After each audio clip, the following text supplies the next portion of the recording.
আপনার পেছনে যে লোকটি দাঁড়িয়েছিল সেই লোকটি কোথায়? ডাক্তার তার কথা বুঝতে না পেরে তাকে জিজ্ঞেস করে সে কোন লোকটির কথা বলছে। প্রত্যুত্তরে অ্যাম্বুলেন্স চালক ডাক্তারকে বলে তার পেছনে যে লোকটি খাঁকি কাপড় পরে দাঁড়িয়েছিল সেই লোকটি কোথায়। ডাক্তার কিছুটা অবাক হন, কেননা অ্যাম্বুলেন্স চালক এবং সেই খাঁকি কাপড় পরিহিত লোকটি কখনোই একজন আরেকজনের পরিচিত নন। এই বিষয়ে তিনি নিশ্চিত ছিলেন, কেননা খাঁকি কাপড় পরিহিত লোকটাকে তিনি চিনতেন আর ভালো করেই জানতেন সে সবসময় নেশাগ্রস্ত থাকে। কিন্তু তবুও অ্যাম্বুলেন্স চালক কেন বারবার সেই লোকটাকে এত মরিয়া হয়ে খুঁজছে?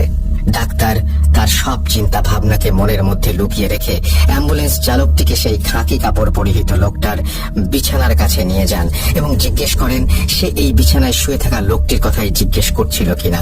উত্তরে অ্যাম্বুলেন্স চালক হ্যাঁ বলেন এবং সেই লোকটির দিকে এক দৃষ্টিতে তাকিয়ে থাকেন এবং লোকটির পরিচয় জানতে চান। ডাক্তার তাকে জানায় বিছানায় পড়ে থাকা লোকটি এই হসপিটালের ডোম।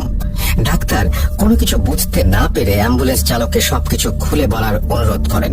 অ্যাম্বুলেন্স চালক ডাক্তারকে কিছু বলতে যাওয়ার আগেই বিছানায় শুয়ে থাকা ডোমের জ্ঞান ফিরে আসে। ডোমের জ্ঞান ফিরে আসার সাথে সাথে সে অ্যাম্বুলেন্স চালকের দিকে তাকিয়ে অবাক প্রশ্ন করতে থাকে সে কে এবং কেনই বা সে বারবার তার স্বপ্নে আসে। ডোমের কথা শুনে অ্যাম্বুলেন্স চালক এক প্রকার বাকরুদ্ধ হয়ে যান। কিছু সময় পর সে নিজেকে স্বাভাবিক অবস্থায় ফিরিয়ে এনে অনেকটা বিরক্তি নিয়ে ডোমকে সেই একই প্রশ্নগুলো করতে শুরু করে। তাদের কথোপকথন শুনে ডাক্তার একরকম বোকা বনে যায়। অ্যাম্বুলেন্স চালক তখন ডোমকে প্রশ্ন করে সে কেন বারবার রাস্তায় গাড়ি থামাতে নিষেধ করেছিল।